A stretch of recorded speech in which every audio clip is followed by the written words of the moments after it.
Bismillahirrahmanirrahim. Assalamualaikum warahmatullahi wabarakatuh. I am Saufii bin Mukhtar and I am grouped with teacher Sir Abdul Rahman bin Maydin to complete the continuous assessment of the course MTES 2063M for curriculum studies for secondary school mathematics. We are going to present the trends and issues in mathematics curriculum in secondary school. First, I will explain about the current issues regarding mathematics education in Malaysia.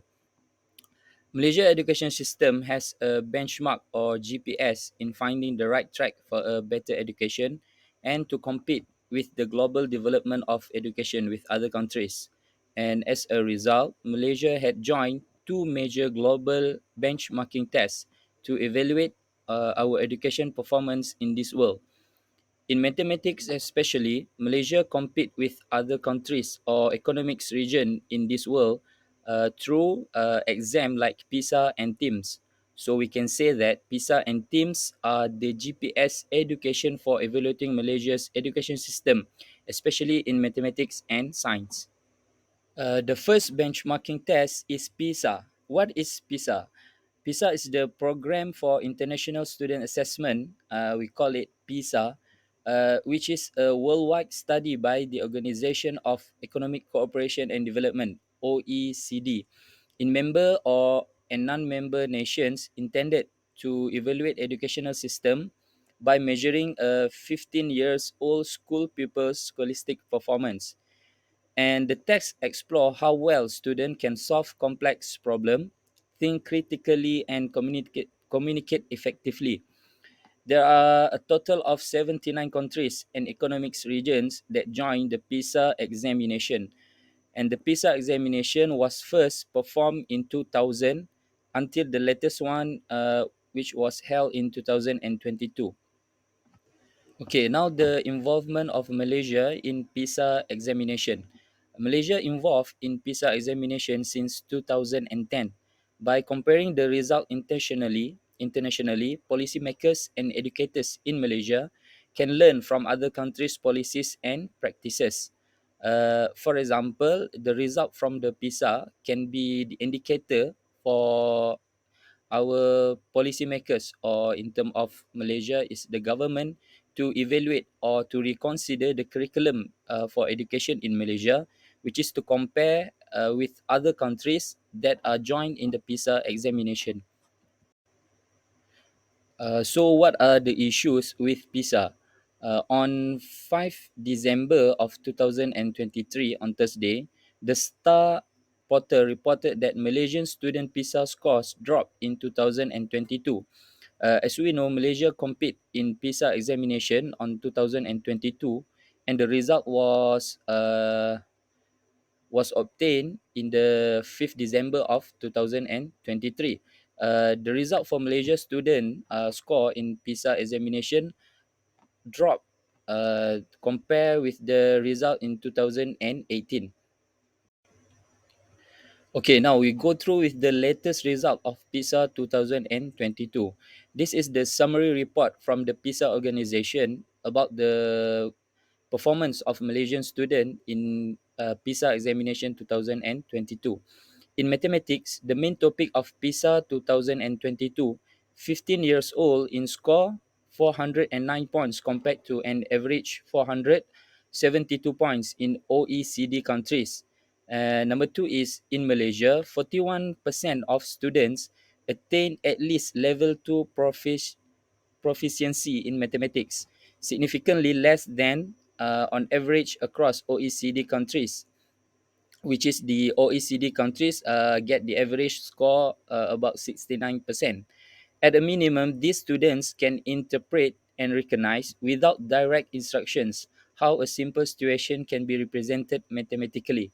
Number three is some 1% of students in Malaysia were top performers in mathematics, meaning that they attain level 5 or 6 in the PISA mathematics test compared to the OECD average, which is 9%.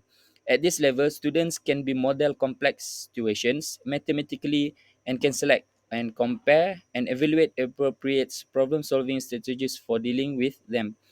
And number four is in Malaysia, 27% of students, which is the largest share, were in the second international quintile of the socio-economic scale, meaning that they were neither among the most disadvantaged or among the most advantaged students who took the PISA test in 2022.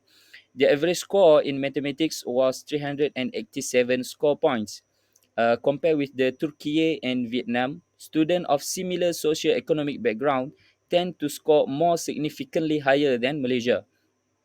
The next is in Malaysia, socio-economically advantaged student, the top 25 in terms of socio-economic status, which is we can call that the student that live in the urban area outperform disadvantaged student which is live in the out urban area by 82 score points in mathematics. This is similar to the average. This is similar to the average difference between the two groups, which is the 93 score points across the OECD countries. And the last one is girls outperform boys in mathematics by 10 score points. Okay, now the second benchmarking test that Malaysia joined is TIMSS, TIMMS. TIMSS stand for the Trends in International Mathematics and Science Studies, which is an assessment of mathematics and science knowledge of fourth or fifth and eighth grade learners in various countries around the world. TIMSS was designed by the International Association for the Evaluation of Educational Achievements (IEA) to allow participating nations to monitor their educational achievements and how their achievement changes over time, as well as to compare educational achievement across borders in the key subjects of mathematics and science. TIMSS 2019 was the seventh assessment cycle of TIMSS. It was conducted in 64 countries and eight benchmarking systems. The involvement of Malaysia in TIMSS examination begins in 1999, followed by TIMSS 2003, 2007, 2011, 2015, and 2019. Malaysia performance in these cycles generated a lot of interest and discourse among academics, politicians, stakeholders, and the general public, in turn raising awareness among Malaysians about the importance of upgrading the quality of mathematics and science teaching to improve learning apart from reviewing the curriculum. The latest result of teams from Malaysia was in 2019.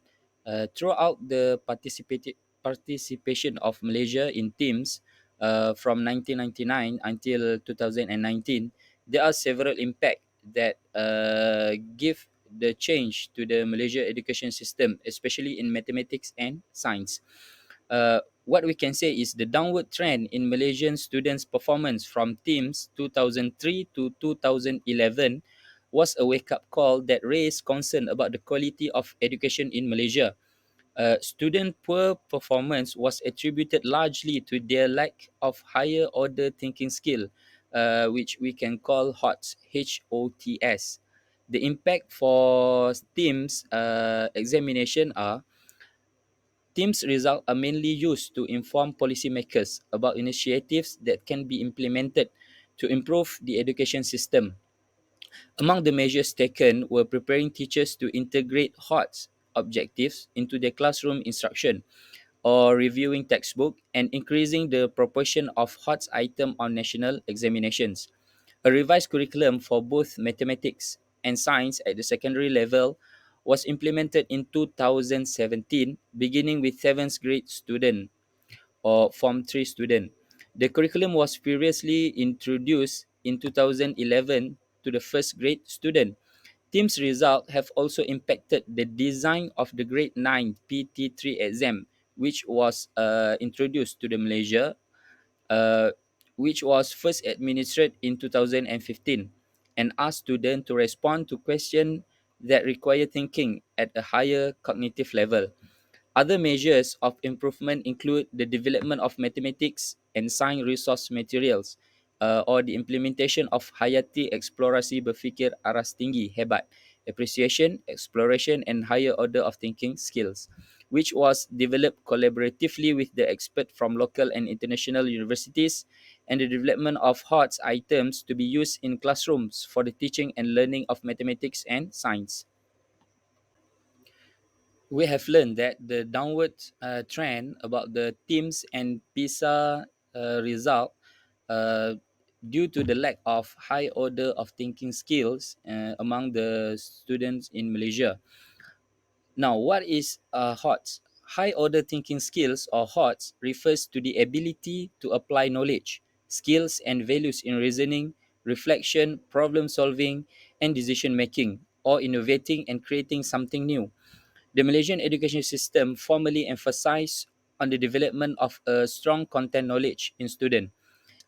The exam-oriented syllabus has led the teachers to apply the approach of memorizing in teaching the student. However, according to the Malaysian Education Blueprint 2013 to 2025, with the increasing global recognition, it is no longer enough for a student to leave school with the three R's: reading, writing, and arithmetic. The emphasis is no longer just on the importance of knowledge, but also on developing higher order thinking skills. That is the aspiration from Malaysian Education Blueprint 2013 and 2025.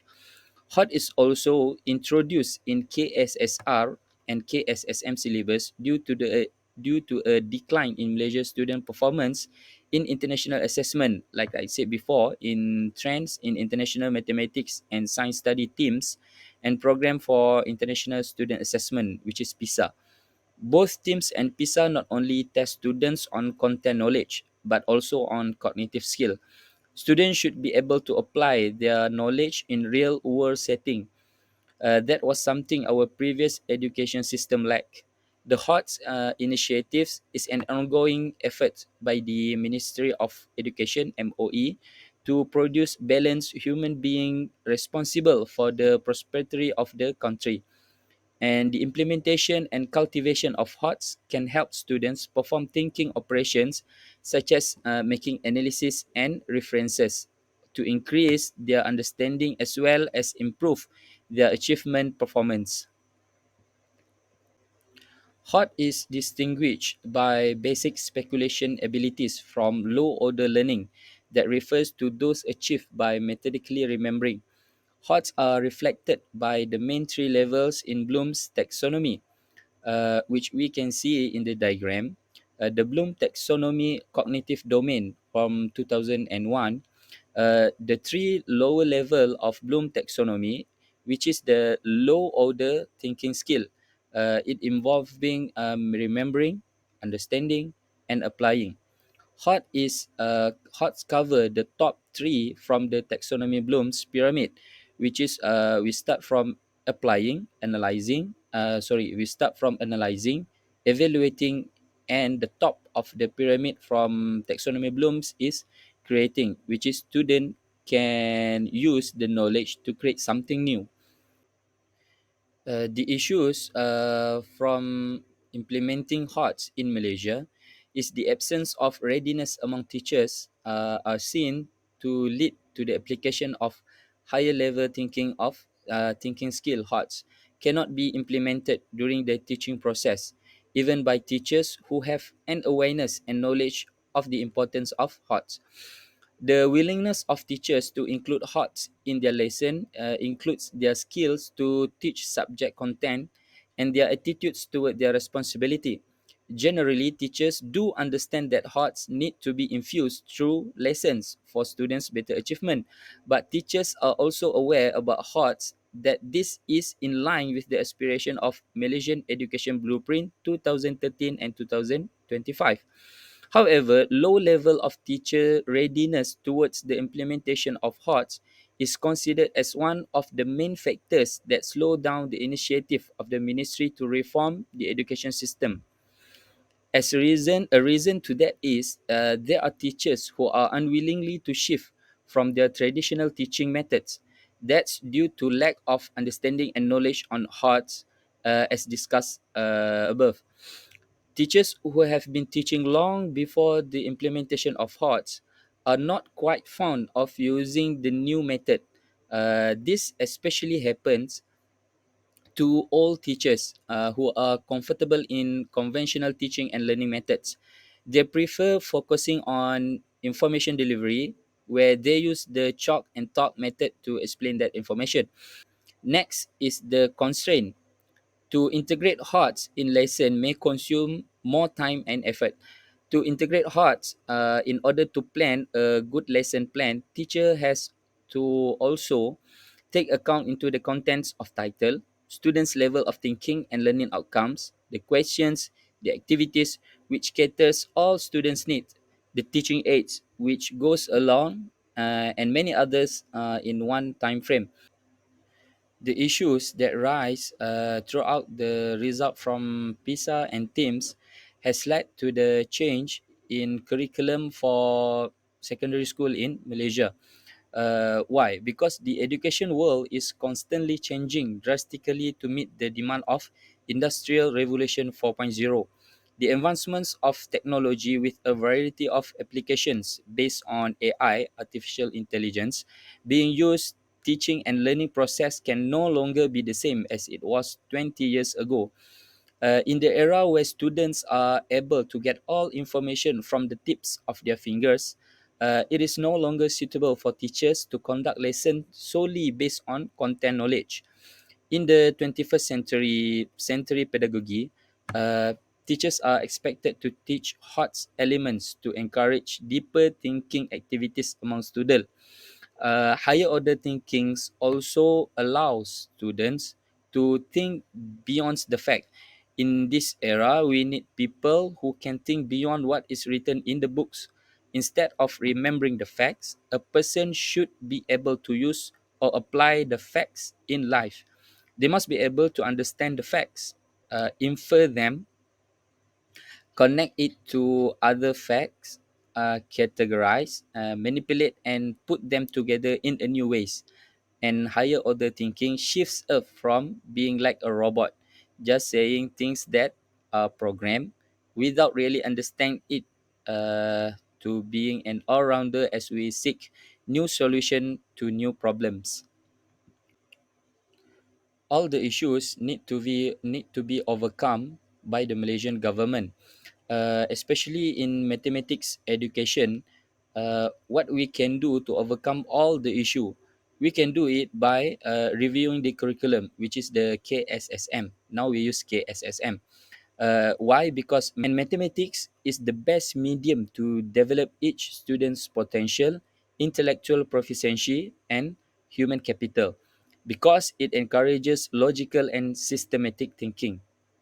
Thus, the development of the mathematics curriculum takes into consideration the needs of the country and factors that contribute to developing a workforce that can think logically, critically, analytically, creatively, and innovatively. This goal is consistent with the needs to provide future generation with adequate mathematics knowledge and skills to ensure that Malaysia can compete globally and meet the challenges of the 21st century.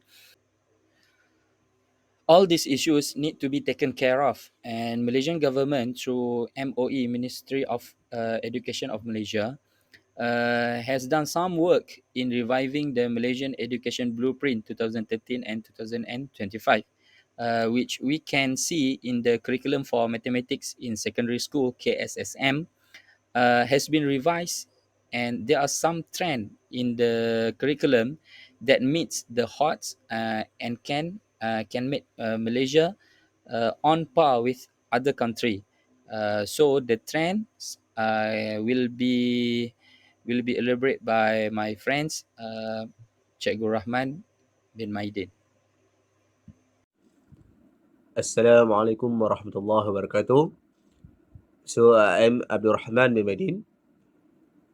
So previously, Fawwaz already discussed about the issues of mathematics curriculum in Malaysia regarding PISA teams. So right now, I am going to discuss about the trend of mathematics curriculums in Malaysia. So first of all, trends. The meaning of trends is the change over the time. The change over the time.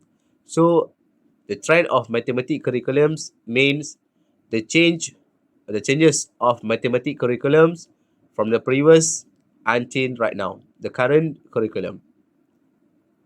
So as we know, all of us know, there's a big difference or changes in the mathematics curriculums in Malaysia and also the other country worldwide.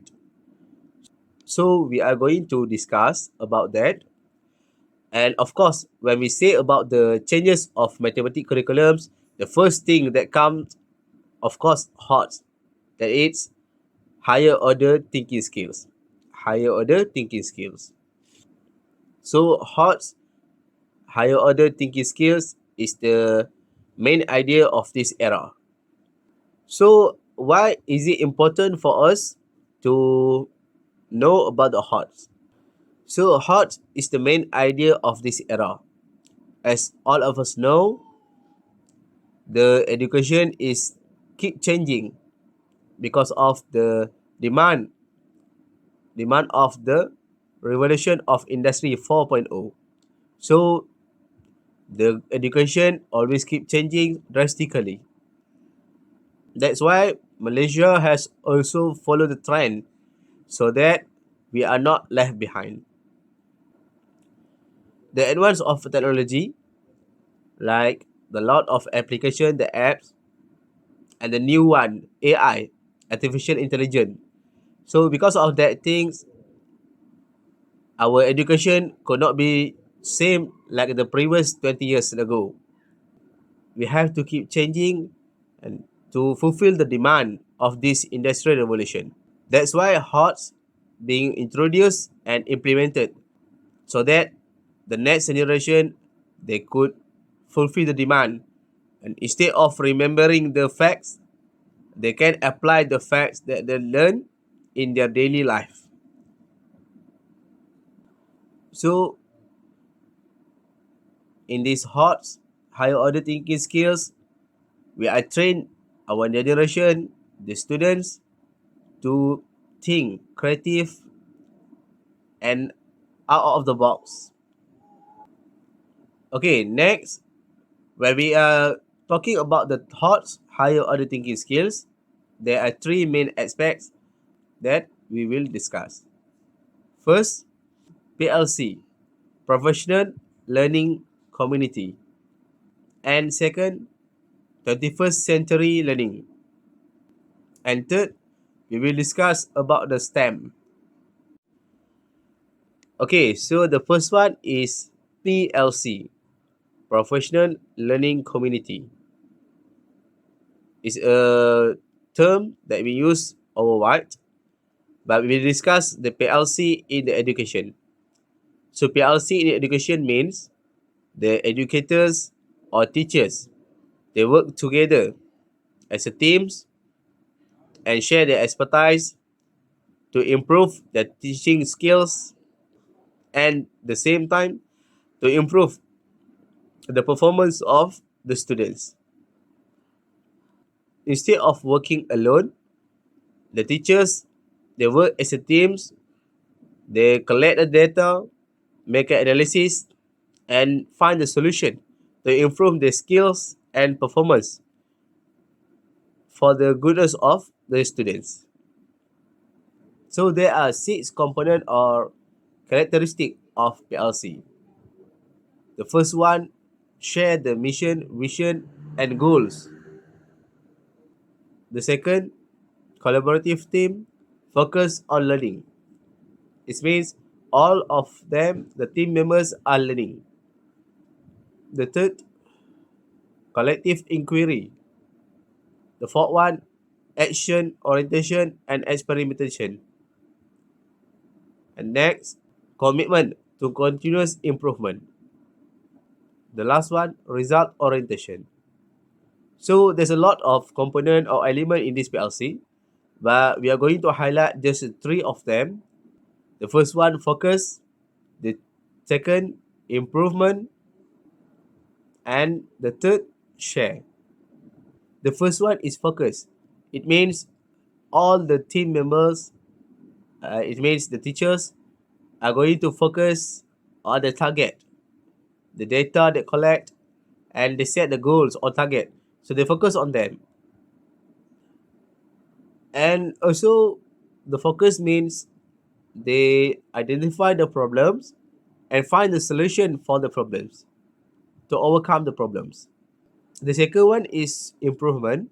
It means they work together to make the improvement in their strategy to overcome the problems. And the last one, third one, share. It means all the team members share their expertise.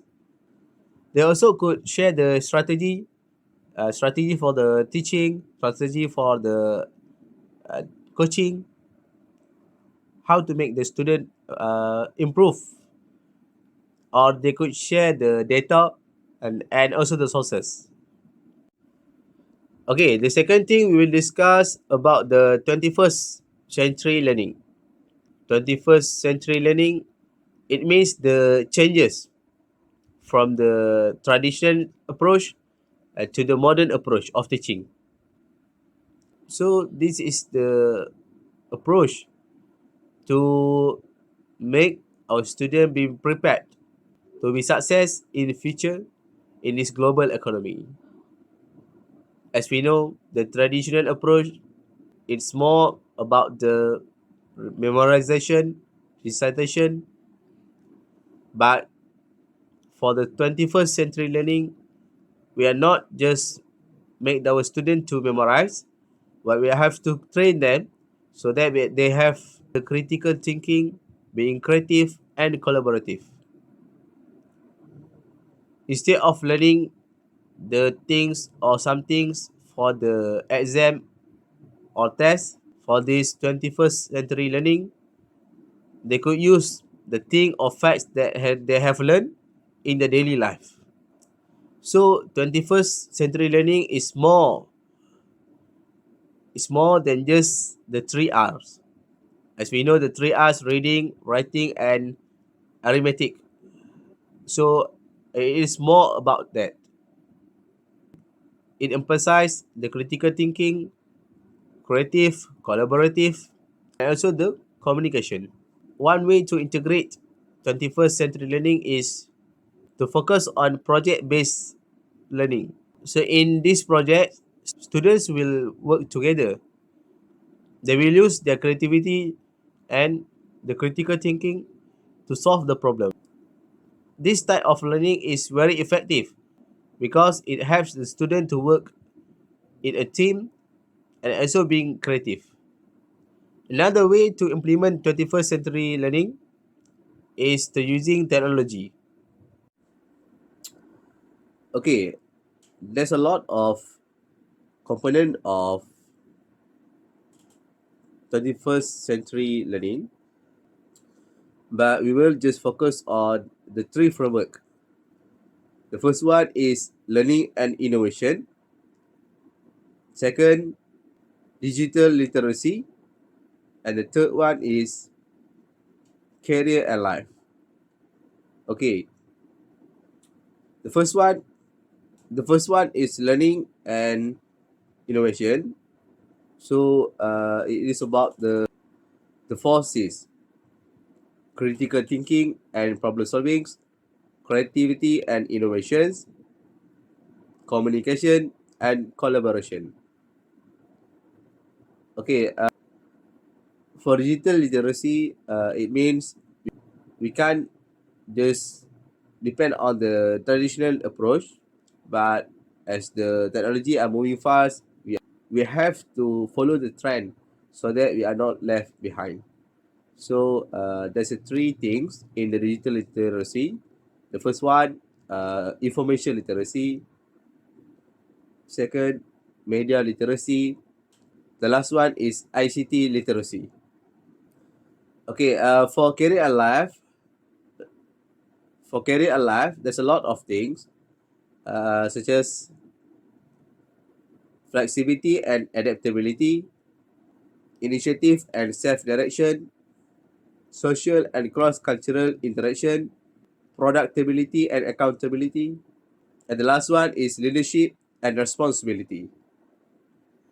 There's a lot of 21st century skills that the student need for learning.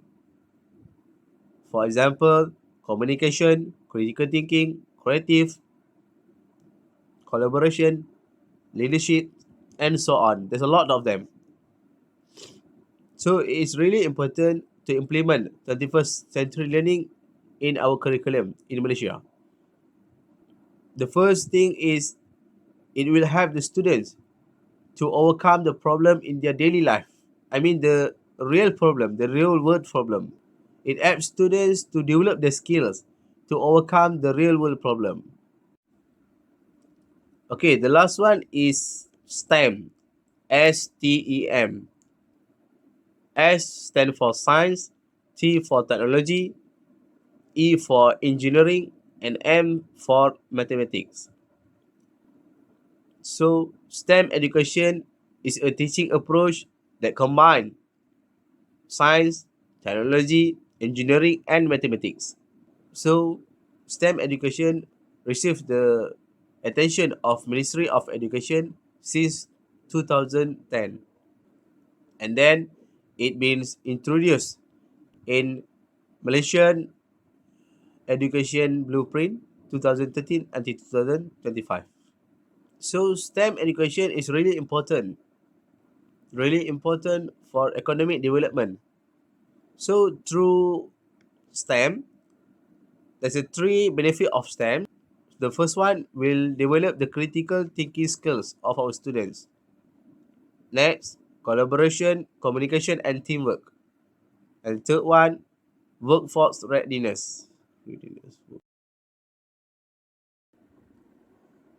Okay, our Ministry of Education, YB Fatina Sidik, she have said that the enrollment of students in STEM in the school had rose up or increased from 40.95%, that's what recorded in 2021, has increased to 45.73% as of August of this year.